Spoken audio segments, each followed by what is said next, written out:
이제 하나님 말씀 보겠습니다. 하나님 말씀은 오늘 시편 133편입니다. 보라, 형제가 연합하여 동거함이 어찌 그리 선하고 아름다운고, 머리에 있는 보배로운 기름이 수염 곧 아론의 수염에 흘러서 그의 옷깃까지 내린 같고, 헐몬의 이슬이 시온의 산들에 내린 같도다. 거기서 여호와께서 복을 명하셨나니 곧 영생이로다. 아멘. 성경의 가장 긴 장수를 제가 종종 얘기를 했는데, 가장 긴 장수가 시편에 있어요. 시편 몇 장이 제일 길까요? 119편이라고도 그러고 9장이라고도 표현할 수 있겠죠. 119편이 제일 길어요. 몇 절로 돼 있을까요? 176절로 돼 있어요. 제일 긴 성경이 시편 119편 176절. 길죠? 일반적으로 그저 20절, 30절 정도 되는데 시편 119편은 그렇게 길어요. 그런데 제일 그 짧은 것은 몇 절로 돼 있는가 이렇게 제가 볼 때, 제가 조사한 거에 의하면 제일 짧은 건 3절로 돼 있어요. 3절로 된 건 여러 개가 있어요. 몇 개가 있어요. 그 가운데 하나가 오늘 시편 133편이에요. 짧죠? 133편. 1, 2, 3절. 가장 짧은 장수지만, 절수지만, 제가 볼 때는 기록한 사람의 그 자신의 가지고 있는 감탄, 감격, 내 안에 있는 감격을 가장 멋있게 표현한 것이 저는 시편 133편이라고 생각합니다. 많은 성경 가운데 너무 감격해가지고 너무 이 감동된 마음을 어떻게 표현할까? 그 표현 가운데 가장 표현이 잘 된 것이 133편의 1절에 보면 어찌 형제가 연합하여 동거하며, 그럼 뭐라고 얘기하냐면 이렇게 표현합니다. 어찌 그리 선하고 아름다운가. 할렐루야. 자기 마음을 표현한, 어찌 그리 선하고 아름다운가. 우리 한번 해볼까요? 어찌 그리 선하고 아름다운가.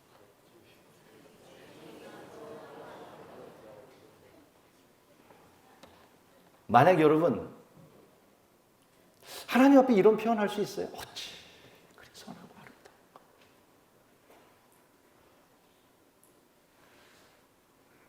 우리 한번 옆 사람에게도 만약에 여러분이 어찌 그리 선하고 아름다우신지요, 이렇게 표현하면 쑥스러울까요? 어떨까?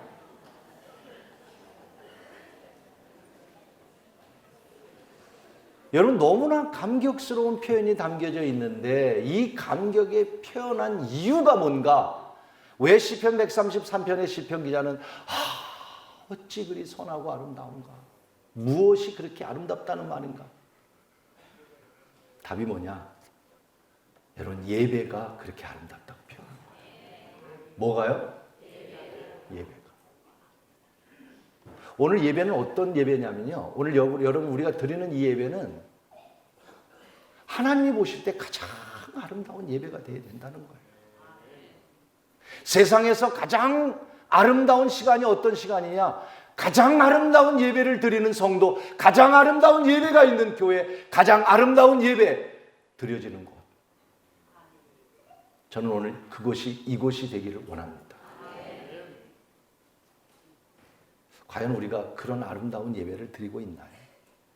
어느 분이 쓴 글에 보니까 교회를 좀 비판하는 글이기도 하고 자신이 예배에 대한 감격이 없음을 스스로 비난하면서 쓴 글 가운데 이런 글이 있더라고요.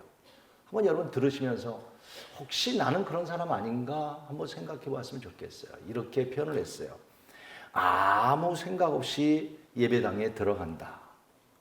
사회자의 묵도 시작은 장례식 선언 같고 회중이 부르는 찬송은 장송곡과 같이 들렸다.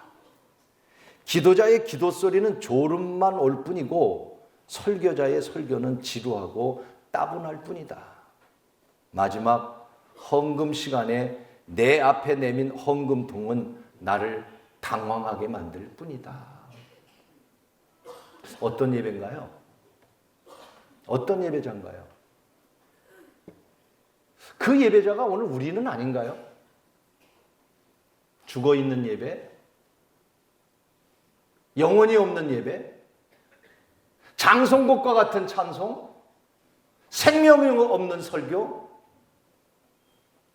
우리는 그런 예배자는 아닌지, 우리는 다시 이 시편 133편의 기자와 같이 감격해야 합니다. 이 예배가 어찌 그리 선하고 아름다운고. 이런 가장 아름다운 예배자가 되고 가장 아름다운 예배의 성도가 되기를 주의 이름으로 축복하는 것입니다. 우리 젊은이들도 좋아하는 찬송이지만 저도 좋아하는 찬송 가운데 예배에 관한 찬송이 하나 있습니다. 저는 이 찬송을 부를 때마다 정말 가사가 이렇게 귀하고 참 이런 예배자가 돼야 되는데 이런 생각을 하는 가사가 있어요. 거기에 보면 이런 가사가 있습니다.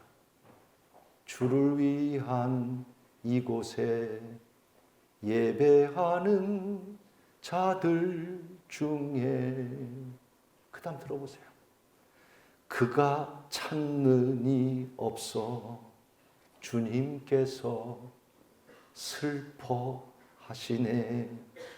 여러분, 예배자 가운데 하나님이 찾으시려고 하는데 하나님이 원하는 예배자가 없어서 하나님이 슬프다고 하는 표현. 우리는 이런 예배자가 돼서는 안 되잖아요. 아멘. 우리는 하나님을 슬프게 하는 예배자가 아니란 말이에요.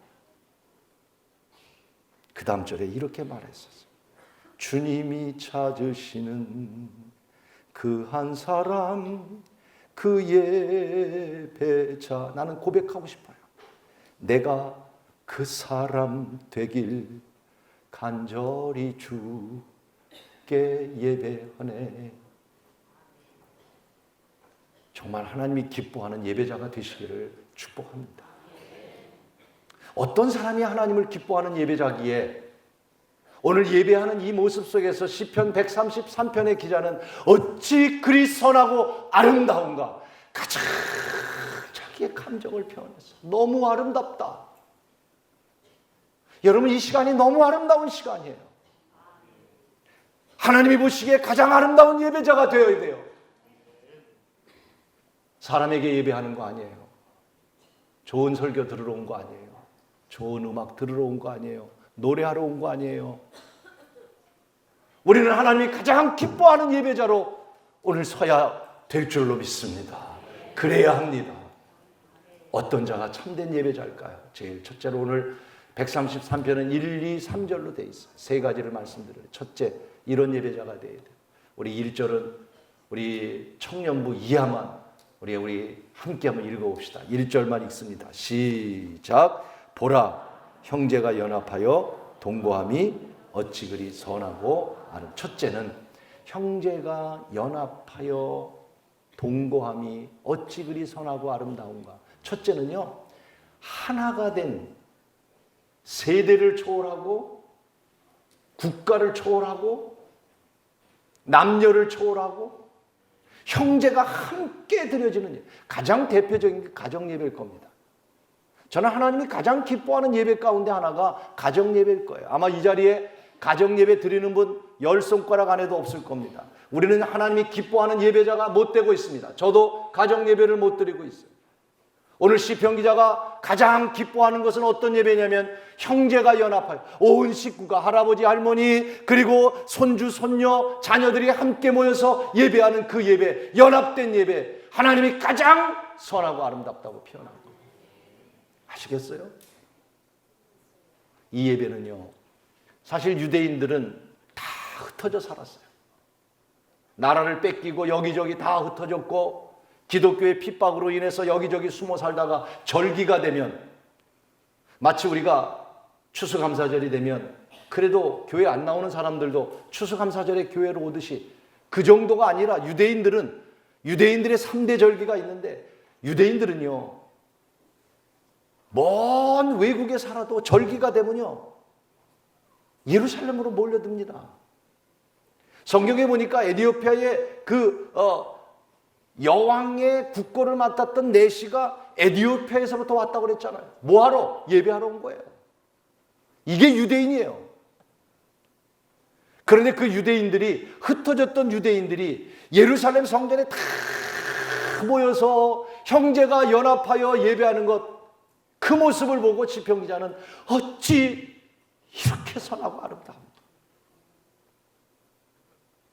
여러분, 저는 그래서 오늘 이 온가족 예배가 너무 선하고 아름답다는 얘기예요. 예배는요, 내 옆에 내 자녀가 있어야 돼요. 여러분 옆에 여러분의 자녀가 있어야 돼요. 내 앞에 여러분의 부모가 있어야 돼요. 내 옆에 형제가 있어야 돼요. 우리는 교회에 오면서 형제가 함께 손을 잡고 거룩한 성산에 올라가 자녀와 함께 예배를 드릴 수 있는 그런 날이 와야 하는데, 여러분 교회가 어떻게 되어 있습니까? 우리의 신앙은 어떻게 되어 있습니까? 오늘 우리의 예배는 어떻습니까? 다시 가장 아름다운 예배자, 가장 아름다운 예배, 여러분 자녀와 여러분 부모와 함께 예배할 수 있는 아름다운 감격의 예배가 회복되고 그런 교회가 되고 그런 예배 자리가 되기를 주의 이름으로 축원하는 것입니다. 예배는요, 믿음의 최고의 표현입니다. 믿음 있는 사람이 그 믿음을 예배를 통해서 하나님께 표현하는 거예요. 감격으로 찬양하는 거고, 내 믿음을 표현하면서 하나님의 말씀을 듣고 그 믿음으로 예물을 드리면서 하나님 앞에 내 믿음으로 표현하는 것이 예배이고, 아브라함에게 있어서 우리 믿음의 조상이라고 말하는데, 아브라함이 이렇게 참 믿음의 대부가 될 수 있었던 건 두 가지예요. 하나는 순종이었어요. 아들 이삭을 바치라고 하는데도 아브라함은 아무 말 없이 아들 이삭을 드렸어요. 순종이에요.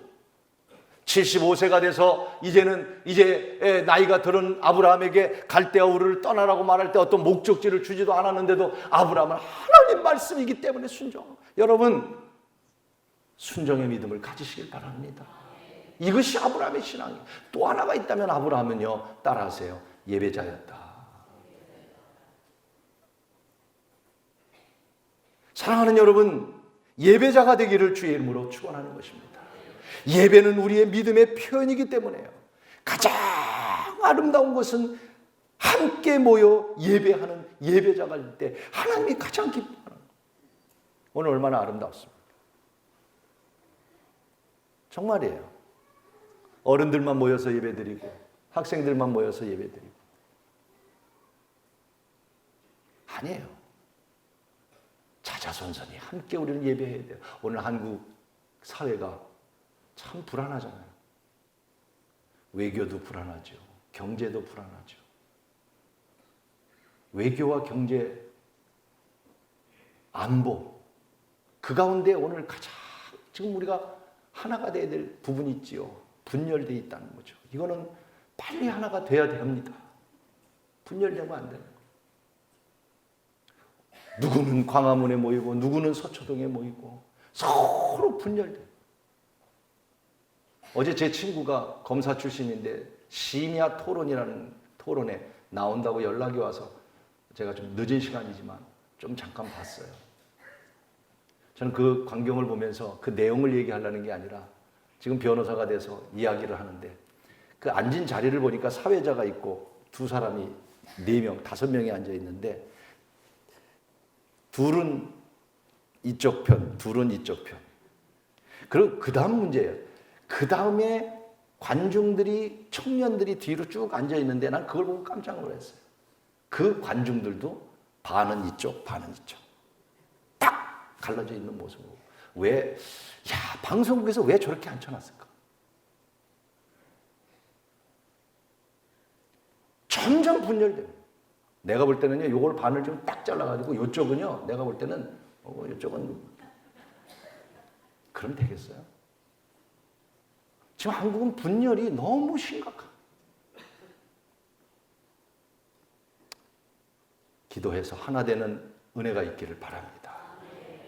우리 교회도 예수 그리스도를 중심으로 우리의 생각을 좀 내려놓고 우리 청년들도 자녀들도 우리 온 성도들이 예수 그리스도를 중심으로 나를 내려놓고 하나 되어 예배하는 거룩한 가장 아름다운 예배의 장소가 되고 예배자가 되는 여러분 모두가 되기를 주의 이름으로 축원하는 것입니다. 얼마나 아름다운 일이에요. 과거에는요, 남자와 여자가 하나로 예배를 못 드렸어요. 저 금산, 전라도에 가면 금산 거기에 교회가 하나 있는데 김제에 교회가 어떻게 돼 있냐면 기역자로 돼 있어요. 기역자로. 남자는 이쪽으로 앉고 여자는 이쪽으로 앉고 목사님은 가운데 서고 여자들은 목사님 보면 안 되기 때문에 커튼이 쳐 있어요. 그 옛날 교회예요. 미국 교회들을 가서 보면 흑인 교회는 흑인들이 한 90% 넘습니다. 거의 흑인입니다. 한국 교회는 당연히 한국 사람들이 90% 이상입니다. 백인 교회는 백인이 한 60%, 70%, 흑인이 한 20% 이렇게 돼요. 아직도 문화기는 하지만 더 재밌는 거는요, 흑인 교회 가면 예수님 사진이 있는데 그 예수님도 흑인이에요. 여러분, 문화와 국가와 연대와 모두 초월해서 우리가 하나 될 수 있는 것, 가장 아름다운 것, 우리는 하나 된 예배자인 줄로 믿습니다. 그래서 우리 온 가정 예배를 저는 강조하고 있는 거예요. 여러분들도 우리 자녀들도 어른들이랑 예배드리지 않고 우리끼리 예배하고 싶어요 라는 생각도 가질 수 있지만 어른들 역시 학생들은 학생들끼리 예배 드리라고. 우리 춤추고 이런 거 별로 안 좋아한다고. 그러는 사람도 있어요. 그러나 교회는 그렇지 않아요. 제 생각이 맞아요. 그래서 2020년부터는 새롭게 할 거예요. 여러분, 홀리 위크라고 하는 청소년 단체를 이끌어가는 목사님이 한 분 계신데 제가 얘기한 걸, 저는 20년 전부터 얘기한 걸 이제서 굉장한 이슈로 얘기합니다. 그게 뭔지 아세요? 이렇게 얘기했습니다. 굉장히 이슈가 됐어요. 하나님께 무관심한 다음 세대들과 하나 될 수 있는 길은 통합된 예배뿐밖에 없다. 아이들과 우리가 하나 될 수 있는 건 다른 거 하나 될 수 없어요. 문화가 같이 하나가 될 수 있어요? 여러분하고 생각이 같을 수가 있어요? 달라요. 그러나 하나 될 수 있는 길이 있어요. 그 홀리 위크라고 하는 최상 이르는 목사님이 제가 생각한 걸 그대로 얘기를 했어요. 통합된 예배를 통해서 하나 되는 길밖에 없다. 여러분, 오늘 시편의 133편 1절도 그거예요. 흩어졌던 이스라엘 백성들이 정말 모든 세대가 예루살렘에 함께 모여서 하나님을 경배하고 예배할 때 가장 선하고 아름답고 그렇게 표현한 거예요. 오늘 저는 이 온 가정 예배가 또 여러분의 예배가 하나님이 가장 아름다운 예배로 인정하고 함께 드려지는 거룩한 예배가 되기를 간절히 축원하는 것입니다. 두 번째로는 2절 말씀입니다. 2절을 같이 읽겠습니다. 시작. 머리에 있는 보배로운 기름이 수염 곧 아론의 수염이 흘러서 그의 옷깃까지 내린다고. 자, 저를 보세요. 이 말은 무슨 말이냐면 먼저 이 본문을 좀 설명하면 이거는 그 예배 속에 제사장에게 기름을 붓는 거예요. 당시 기름을 붓는 사람은 세 종류예요. 왕, 예언자, 제사장이에요. 그들에게 이제 감람류에 기름을 부어서 구별하는, 지금으로 말하면 목사 안수를 받듯이 아론의 자손들은 성전 안에서 교회 일을 하기 때문에 그들을 구별해서 기름을 갖다 붓는 거예요. 그런데 그 기름을 붓는데 그 기름이 머리서부터 이렇게 부니까 기름이 흘러가지고 유대인들은 수염을 기르거든요. 그 기름이 막 흘러가지고 턱에 아론의 수염을 넘쳐서 옷깃까지 차고 넘쳤다. 그런 표현을 하고 있는 거예요. 기름은요, 구별되게 하는 거예요. 물과 기름은 구별되는 것처럼. 그래서 왕에게 제사장에게 기름을 붓는다고 하는 것은 무슨 뜻을 갖고 있냐면 이런 뜻을 갖고 있는 거예요. 당신은 구별된 자입니다. 그래서 이 기름을 붓고 하나님의 임재가 당신에게 있기를 바라고, 당신이 왕이 하나님이 아니잖아요. 제사장이 하나님이 아니잖아요. 여러분, 목사가 하나님이 아니잖아요. 제사장이 하나님이 아니에요. 그러나 그들에게 당신에게 기름을 부으니 거룩한 자가 되어서 하나님의 임재 속에 우리를 인도해 주십시오. 그 기름은 뭐냐? 하나님의 임재를 말하는 것이고 신약 시대에 와서는 성령의 임재를 말하는 거예요. 즉 오늘 아론의 머리에 흐른 기름이 아론의 수염을 걸쳐 옷깃까지 흘렀다고 하는 것은 하나님의 임재가 있고 성령의 임재가 있는 예배, 이것이 하나님의 가장 기뻐하는 예배다라는 말씀입니다. 저는 우리 교회 예배가, 저는 예배에 대해서 정말 집중을 하는 사람입니다. 예배에 은혜 받아야 되고요. 예배가 살면 교회가 살고요. 예배가 살면 영혼이 살고요. 예배에 생명을 걸면 하나님께서 당신의 생명을 건져주시고요. 이렇게 귀한 예배인데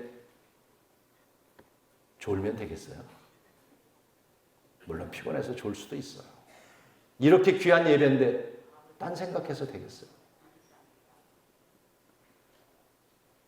여러분, 적극적인 예배 자세를 가져야 돼요. 예배는 하나님의 임재가 있는 거예요. 그래서 우리 교회 예배를 보면, 오늘도 보면 제가 볼 때 어느 교회 못지않게 우리 예배는 생동감 있는 예배입니다. 그런데 아직 우리가 그 하나님의 임재를 느끼지 못하기 때문에 예배 속에서 하나의 문화로 생각하는 거예요. 예배 속에서 하나의 의식으로 생각하는 거예요. 그래서 예배의 기름 부음이 무엇인지를 우리는 알지 못하는데, 토저라고 하는 예배학자는 이런 말을 했어요. 우리 예배 가운데는 항상 하나님이 임재하신다. 하지만 진정한 마음이 없기 때문에 그 하나님의 임재를 모를 뿐이다, 이렇게 얘기하셨어요. 맞습니다. 저는 이 예배 속에 하나님의 임재를 믿습니다. 이 예배 속에 기름 부음을 믿습니다. 이 예배 속에 성령이 계심을 믿습니다. 문제는 내가 그 예배의 기름 부음에 진정한 마음이 없기 때문에 그 하나님의 임재를 모르고 예배하고 있다는 것을 말하고 있는 거예요. 그러기에 오늘 우리는 다시 가장 아름다운 예배자로서 성령의 기름 부은 예배가 있도록 힘쓰는 예배자가 되기를 주의 이름으로 축복하는 것입니다. 제가 원하는 그림은 아니지만 만화를 하나 보여드리겠는데 제가 찾다 못 찾았어요. 우리 학생들에게도 보여주고 싶어서 찾다 못 찾아서 비슷한 거를 찾았는데, 여러분 뭐만 있어요? 해골밖에 없어요. 그런데 앞에 보면 그 해골은 몸도 있죠. 근데 살이 하나도 없어요. 그래서 사실 제가 원하는 그림 가운데는 저 큰 사람 해골, 서 있는 해골과 밑에 있는 얼굴만 있는 해골인데 거기에 강대상이 있는 거예요. 저것이 사실은 오늘 예배에 대한 우화로 그린 그림이에요. 설교자도 영적인 힘을 다 잃어버려서 저렇게 해골이 됐고, 설교를 듣고 있는 회중들도 다 해골바구니예요. 영성이 없어요. 하나님의 임재가 없어요. 그것을 우화로 만들어낸 그림이에요. 비극적인 모습이죠.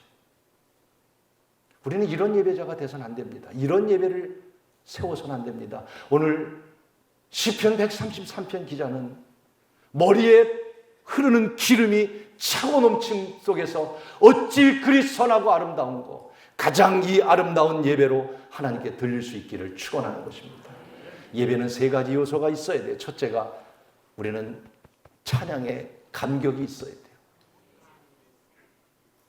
여러분 입술을 여시기를 바랍니다. 마음을 여시기를 바랍니다. 주님을 높이시기를 바랍니다. 찬양 속에 내가 임재한다고 말씀하셨고, 하나님은 천국에서 찬양을 받으신다고 말씀하셨고, 그래서 우리는 입을 열어 마음껏 하나님을 찬양하는 게 첫 번째. 두 번째, 하나님 말씀이 임해야 돼요.